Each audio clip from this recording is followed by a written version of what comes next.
Hi everyone, and welcome to another episode of Cybersecurity Sauna. Thanks for joining us for another session where we sweat out the hot topics in security. So welcome to all our listeners, and be sure to follow us on Twitter at #CyberSound. Phishing is one of today's biggest security issues. It has become the go-to tactic for opportunistic cybercriminals, state-sponsored hackers, and everyone in between. It's simple and effective, and perhaps that's why it has become such a source for frustration for companies. Kaylee O'Donovan is part of MWR Info Security's Phished team, which was acquired by F-Secure in 2018. She makes it her business to know the business of phishing, and she's joining us today to answer some of our burning questions on the topic. Welcome to the show, Kaylee. Thanks, Yanni. So I guess the point of phishing is to get people to give information, credentials, or other sensitive information, or get them to take an action to run a payload or something like that. Is that about right? Yeah, I would say that it's any fraudulent attempt to get something from somebody that you shouldn't be getting. So whether that be payment, credentials, access.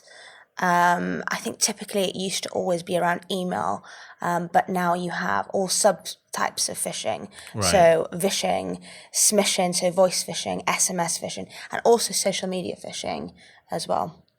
Yeah, that's a thing. Yeah. So a big thing at the moment is if you put something on something like Twitter or Facebook, Instagram even, defaming a company or putting a controversial statement, somebody has to click that link from marketing or PR to do some investigative work to find out why that's come about. So you're catching somebody at that organization because they have to click on that link. Yeah, exactly. And also the defenses are probably going to be down a little bit because they see something on Twitter saying something bad about their organization. Security probably isn't at the forefront of their mind. It's finding out why has that person tweeted that.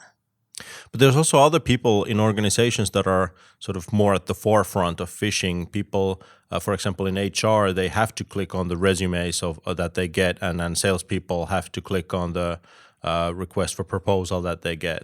Yes, definitely, and that would definitely be part of the reconnaissance that a sophisticated attacker would do, would be to try and find an example document, such as maybe an invoice or a purchase order, or look for CVs that would look similar to something that an HR person would open to help them look more convincing in that type of attack. You're talking about fairly sophisticated attacks here, and I guess most of us, when we think about phishing, we think about the 419 scams of days gone by. Is that still happening, or is it all just this sophisticated stuff? In terms of sophistication, emails are definitely getting more sophisticated and will continue to develop.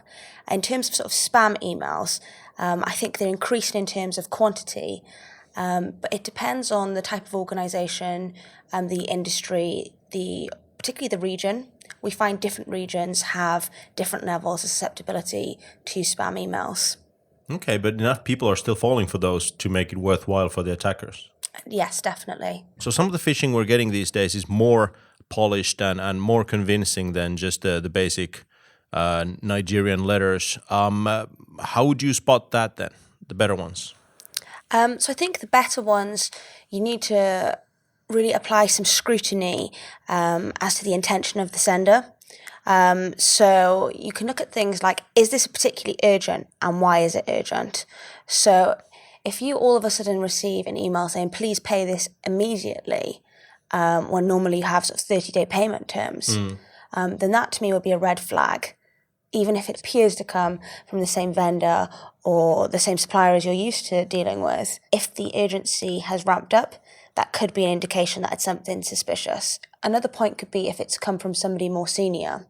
So if you're used to dealing with a particular vendor and then all of a sudden somebody very senior from that vendor gets in touch with you and asks for payment to a different account, whilst it might seem like, oh, this is business as usual, we usually pay this vendor or these guys, I think you just need to apply some scrutiny and maybe follow that up with a phone call just to make sure that is the person that they say it is. Sometimes you see like legitimate letters from companies saying that this is our new bank account now, and that information is like on their actual invoice. And I'm looking at that and I'm like, that is fishy as heck. So is there some onus on these companies to do better than and not appear as fishy as they're currently doing? I think so. I think that we need to find the balance really between what's practical as a business and what's secure behavior. And that can be quite a fine balance to have. In my experience, when we've changed bank details and things like that, people do tend to double check to make sure that's okay. So I think that there's a dual responsibility on both parties to act with due diligence. So to inform somebody that bank details are going to change in the future and potentially do that through two mediums. Right. So maybe send an email, but also, we still have post. You could send a postal letter explaining to somebody, follow up with a phone call. And then I think it's on the responsibility of the person actually paying that invoice to then confirm before any payments are sent that those are, in fact, the correct details. Yeah, I know I'm suspicious as heck. I just called my power company the other day about an email like this. I was like, is this you guys? So what happens when you fall for one of these phishing emails? What is it that the attackers are trying to get you to do? Generally, it can be anything from, like we've talked about, financial gain. So it could be something like changing a number in an invoice, like an account number, so that they can transfer funds directly off to themselves. It could be to get access to your email address book and then send out a convincing phishing email to the contacts that you have in your email address book. So that could be clients, that could be co-workers, that could be suppliers, that could reach all three of those different types of people just from your address book alone. There's also the opportunity for them to move laterally from the point of attack to, their target. So whether that could be to take intellectual property, financial gain, or just to disrupt services, phishing is usually the first point of entry. Right. I guess with like the more spammy phishing, we're talking about like credential harvesting or getting you to run some code on your machine, but and that's also happening on the more sophisticated ones, but also they're trying to get you to take direct action, like do something sort of outside the computer realm, like process a payment or whatever you do in your daily work. Yeah, definitely. It could be sending over information. Some interesting ones that I've seen before are, again, those address book compromises where perhaps particularly if you work in an agency like marketing, where you might have a lot of different companies in your address book, if somebody can get access to your mailbox and then send out all of those people a phishing email, you've then had sort of a waterfall effect then where you've opened up one account and then you've moved across lots of different emails. Okay, so one of the goals for the attackers maybe is to use you as a vector for further attacks. Definitely. And supply chain attacks are very real and very current right now. That's an interesting point, the supply chain attacks. I guess no company would want to become an attack vector against their suppliers or customers or stakeholders like that. So what could you do to make sure that that doesn't happen? Of course.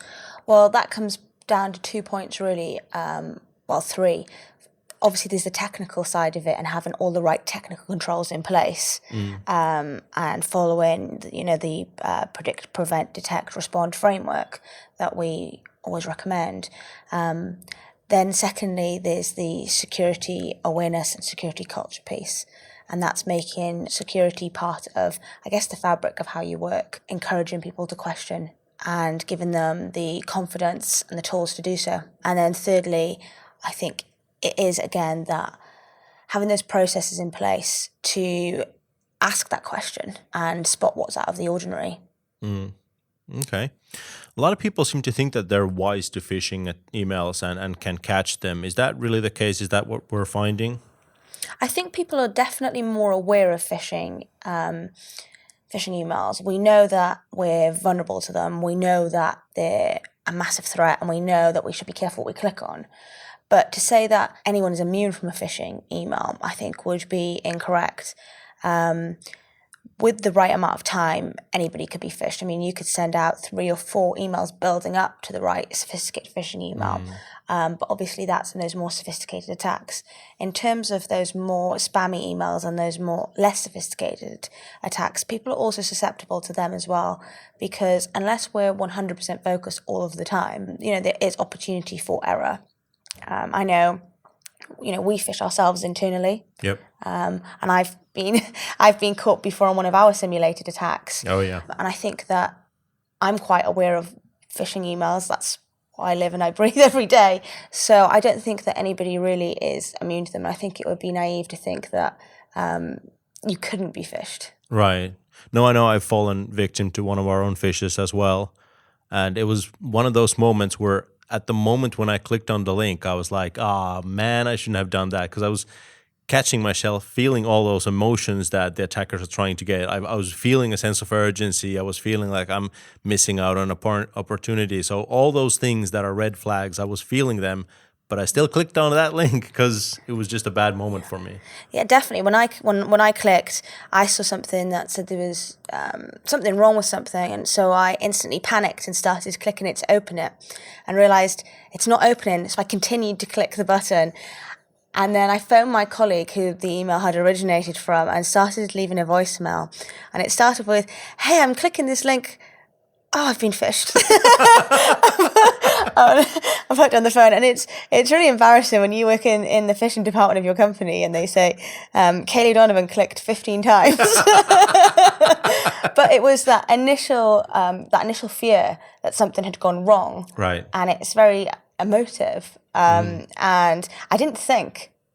I just didn't think. And people say, phishing emails only go through to stupid people, and I just don't believe that at all. I think that when you're in that sort of emotional crisis, or you think that you're getting something or you're not getting something, sometimes common sense goes out of the window and you act with emotion. Oh, absolutely. It's about finding the buttons to push on you as a person and getting you at that weak moment when you're not thinking clear and you're maybe in a hurry or something, and that's the one that gets by then. Definitely. We've done some research around people who click phishing emails around lunchtime. And we found when people are hungry or they've just eaten, they're more susceptible to phishing emails. I think that's because people are thinking about going for lunch, or when they come back from lunch, maybe their Food attention coma. isn't really, food coma. It's a real thing. Yeah. Their attention isn't really where it should be. And, attackers, even when they're not using sort of sophisticated methods, it's almost like market research, finding out when are people most likely to click. It's not, exactly something that requires a lot of resource to do that. Oh yeah, I mean, phishing is a volume business, so the attackers can do like A/B testing to see what works and what times work and so forth. Oh, definitely. I mean, this is sort of my opinion, and I wouldn't say it's fact, but I would expect that any research that we can do around what people are clicking and what they're not, the other side are doing it too. Right. So how different is phishing like between different industries or verticals? Is there something that one industry faces that another might not? I think that the major phishing attempts are things like Dropbox, go on Microsoft Online, enter credentials. They're quite similar across organizations. But I think that the susceptibility to different emails changes across industry. So you mentioned earlier about HR getting a lot of external documents. I think that companies who work with a lot of different external providers or contractors will generally be more susceptible to malicious attachments. So, for example, if you're a PR company working with lots of freelance contractors, you might get a disproportionate amount of emails with attachments, and that would make you more susceptible to opening an attachment that perhaps you shouldn't have. But is that about what will work against you, or do the attackers know that as well, and you're more likely to be targeted by that sort of phishing emails? Yeah, so I think that's a really good point. It is what you're more susceptible to, but I think that attackers will work that out quite quickly. Okay. We also find things like anything with something for free, you find people will always click on. So even when we work with, large financial organizations with high earners, law firms, really well-paid individuals, and you offer them a free can of Coke, and they will always click. There will always be a high percentage of click rates on things like that. So yes, there are subtle nuances between industries, and obviously we tailor all of our work towards that when we work in Phished. But there are some things that just are universally working. No, I guess you don't get rich by passing up free cans of Coke. What about the consistency of phishing? Are we seeing like amounts of phishing across different industries and verticals, or are there some industries that get hit more? So financial services. Sure. And legal services. Why legal? Mergers and acquisitions and intellectual property. Tons of money. Yeah. Corporate espionage is a real thing. People want to find out what companies are buying what and what price that's going for. That information is obviously very valuable to certain individuals and certain groups. Does that then extend to just basically, because most companies probably are making a profit, so all those companies are handling some amount of money. So are they getting hit as well? Maybe I'm thinking about the departments that handle those monies then. Yeah, definitely departments that handle money. So finance departments are always key to be hit. Information also. So, people's names and addresses and email addresses, anything like that, that's really valuable at the moment. I mean, in the UK, we see lots of public sector organisations being hit. And as we know, public sector isn't exactly, a money hole to be farming from. But the information that people can glean from that is, that's worth absolute millions.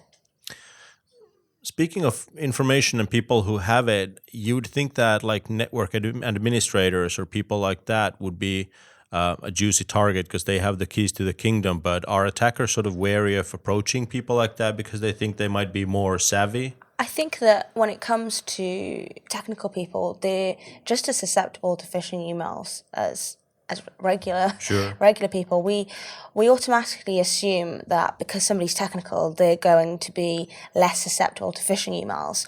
But phishing emails in themselves are a form of social engineering. It's more psychological than technical. One of the things that we've done previously is we've done reconnaissance against people and found out from LinkedIn what their job titles are, what they're responsible for. So when they have things like, I'm responsible for XYZ networks, by the way, I also love doing charity bike rides.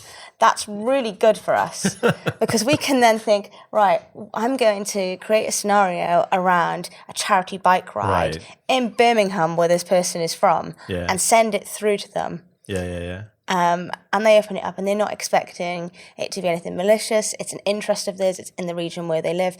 And they're not thinking all of this information is publicly available.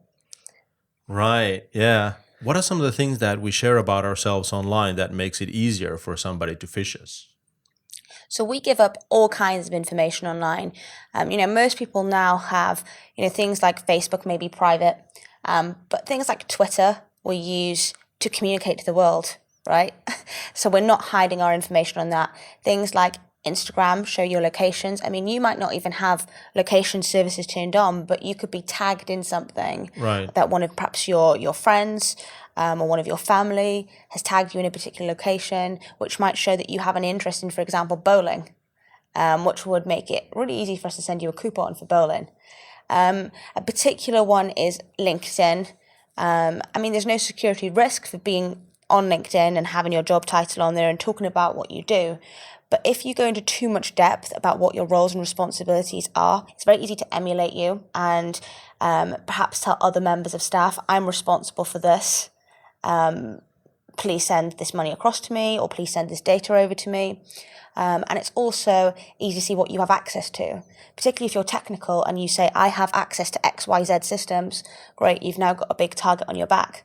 The amount of information that we can find out online in just a couple of hours about people is incredible. If you look at, online dating, you can even reverse image search people's profile pictures now and start going on to their social media profiles. And if you can't access their social media profiles, you can access their friends and their family and find out and build a whole picture of what this person is like. It will be very easy to almost reinvent yourself as this person, or use that as an approach to trick that person and appeal to those things we talked about earlier around urgency, authority, or scarcity, etc. Yeah, and I know attackers sometimes use privileged information to sort of get under your radar. So I might get an email from somebody saying, hey, I don't know if you remember me from school, but we went to the same classes. And then I'm like, oh, okay, yeah, I guess maybe I remember this person a little bit. But I should stop and just realize that, this is public information. Anybody can find out where I went to school. Yeah, 100%. I think you can easily find out what people's, I guess, hot buttons are. Right. What's going to get a reaction out of somebody. We, as a society, like to form little cultures and little groups of people. If you support the same, I'm going to say hockey team here. Thank you. Because I feel like rugby team might not be so relevant. No, not in Finland. If you support the same hockey team, you automatically have some sort of unity with somebody. Sure. And that's already may lower your defenses and make you more susceptible to talking to that person and giving away key information. And on the face of it, that's probably not a bad thing. We need to interact with other people. Absolutely. And, that's what we thrive off, and that's how we've built, society. But we just need to be, I guess, vigilant to, does something here not feel right? And really just look past at what the intention of these communications are. Yeah. So if I wanted to craft a phishing email that someone would be sure to fall for, like you mentioned a couple of red flags already, what would be like my checklist of things to do to make sure that it's as convincing, as effective as possible? Okay, so there's three main kind of areas that we would look at there when we build it. It's a really interesting concept, and I think one day it'd be really cool if we could actually get this up and going as a build a fish. Right. So that people can actually see how we do this With our customers. Yeah, I think that would be cool. So we can look at scare tactics, we can look at gain tactics, and we can look at believability. So when we go into scare tactics, we're looking at urgency or authority, or a combination of the two. So urgency may be something like, it could be something good, like you've worked here for 3 years, you get 1 day extra annual leave this year, right. But you have to let us know by the end of the week. Yeah. Log into this portal. Sure. So that's positive urgency. It could be authority. It could be, send me over this money now. I'm a very senior person within this organization. Right. I don't want to keep them waiting. Exactly. It could be gain tactics. So things like scarcity. So we have a limited amount of X. Register here for yours. Sure. So that's where the things like the free can of Coke come in. Click this link for your free can of Coke, only 50 available. Right. All of a sudden, even if you didn't want a can of Coke, there's only 50 available, right? Let me grab one of those. Everybody wants what they can't have. So then there's believability. So is it similar to something that you've already seen? Does it have the same branding on it? Does it follow the same format? One of the things that's really interesting is if somebody has already had access to another employee's inbox, they might even be able to emulate the language used. Right. Yeah. Like the way people speak, they might say, hey, dude, or, the way they sign off. Someone might be able to actually emulate that. So I think those are really the key factors that go into creating a phish. And you could sort of look at it from two perspectives. Did you want to go down the more spammy route and create something that people are just going to click on without thinking? Or do you want to go down a more sophisticated route where you really want to engage that sort of system 2 thinking of somebody working out, actually, these are the actions I need to do to make sure that I don't get into trouble? Mm-hmm. So those are some of the things I should be looking out for as an email user. If I'm feeling that sense of urgency, if I'm feeling that this is something I need to react to right now, if I'm feeling that it's coming from a place of power, or I'm being offered something free and fun. Yeah. So anything that just feels a little bit like there's being pressure put on you. Sometimes you watch like a TV commercial, you feel like I'm really being sold to here, or you see like a really poignant piece of marketing. I think that you just need to put yourself in that position where you're actually going to scrutinize what is the intention of this, and does that intention check out? I'm actually realizing that most of the time when I'm reading emails, I'm fairly neutral about them. Like the topics might matter to me or my work, but I don't get excited or worried or nervous. But I guess when I do, maybe I should take like a step back and think about like, why is this happening? Yeah, yeah. And I think then you can check yourself. You can look at some of the more detailed questions like, is this somebody who works for my organization? Can I find them in an org chart? Can I phone the company this has allegedly come from and check that this is the right email? Is it coming to the right URL? And I guess that's where simulated phishing will help you in building that awareness and making sure that you're in the habit of checking these things when you get emails. How successful is simulated phishing? Do companies notice a decrease in infections after they use phishing services for a while?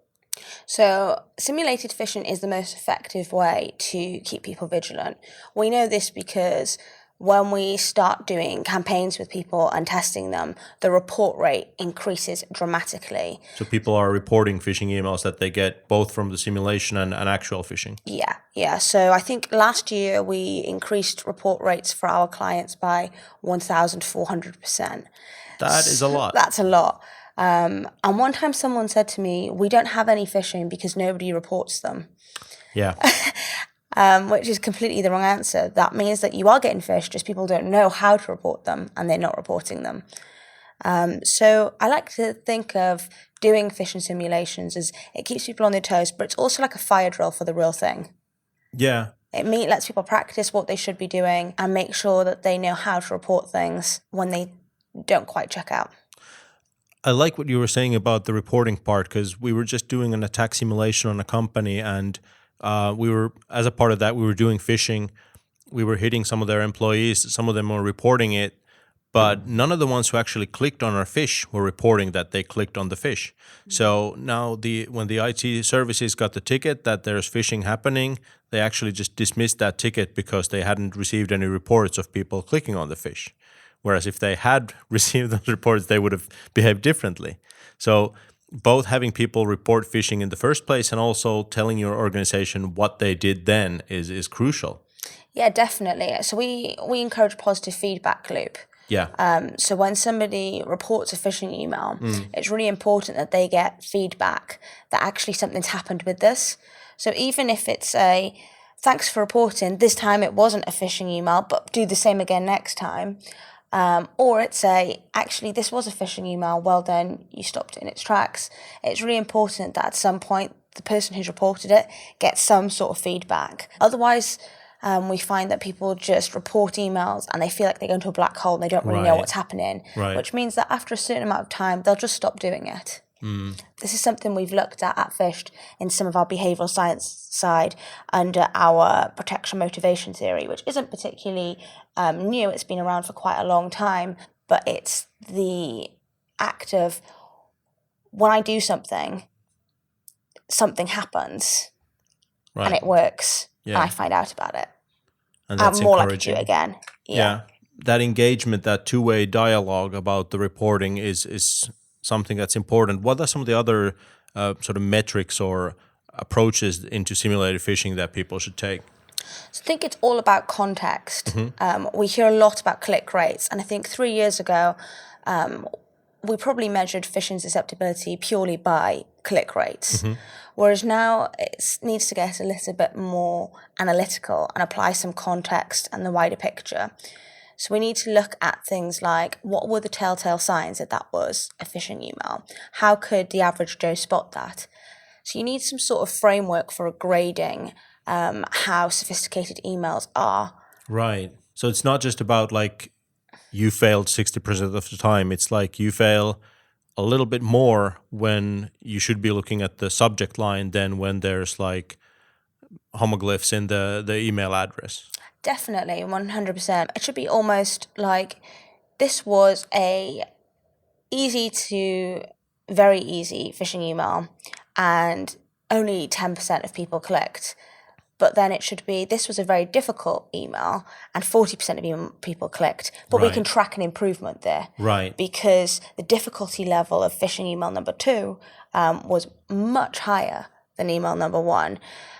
We're not looking to just sort of tick a box and say this amount of people clicked an email. We're looking to actually say this amount of people know how to spot a fairly sophisticated email phish. Right. that also allows you to sort of train different people, different groups in your organization at different levels. Sort of want to make sure that the guys who are in the front lines, whose job is more risky for phishing, they're at a higher level than maybe somebody else elsewhere in the organization. Yeah, 100%. We can do targeted training against people who are more likely to be targets, but we can also do it according to a knowledge gap or an action gap. So by taking an initial baseline and finding out where people actually sit on the ability to spot a phishing email, we can identify KPIs for specific user groups and then deploy training to those user groups, which is tailored to them. Right. So you can actually train people to improve in the specific areas where they're sort of lagging behind, where they're having a hard time catching the telltale signs. Yes, definitely. So if we sent out, for example, a email with a spoofed email address and somebody didn't pick that up, we would then be able to measure how many users didn't pick up that email, the fact it was a spoofed email address, and then we would be able to roll out a training module that would specifically address that. So instead of the training being like generic, like be aware of phishing, you're actually saying like, okay, here's a thing that phishers will do. Make sure you're looking at that. Yes, exactly that. So as an employee of an organization, it seems to me that the risk is more toward the company I work for and not me personally. Do you think that's a factor in why people might not take phishing too seriously? That's a really interesting question. I think traditionally cybersecurity has been sectioned off as this is not my problem. Right. This is IT's problem. This is security's problem. I think that's really changing. If we look at health and safety maybe 20, 30 years ago, people didn't really take it all too seriously. It was a hindrance to people's jobs. Nobody wanted to watch a 30-minute demonstration of how to use a ladder correctly or how to lift a box correctly. Now we're in 2019 and we have standing desks to make sure that we don't ruin our posture. We have ergonomic mice. We see it as our right to have PPE, and so it should be. We should have steel toe-cap boots and hard hats where required, and organizations should take responsibility for the health and safety of its employees. And I think that we've asserted that as civilians. And I think this is really what's happening now with cybersecurity. I think the introduction of GDPR and the media frenzy of recent breaches and last year's ransomware attacks has really brought to light that people are demanding organizations take cybersecurity seriously and protect their data, whether that be from the viewpoint as an employee or as a customer. We don't want our data being leaked. The one contention to that is sometimes people will say, well, what does it matter if somebody has my data? And identity fraud, is a thing and it's important, but also it's a nightmare thing. Also, it's the point of these people trying to make you do things that you shouldn't be doing. Right. So, they're trying to make you transfer large sums of money to unauthorized people, which opens up then a whole can of worms of who is responsible for that.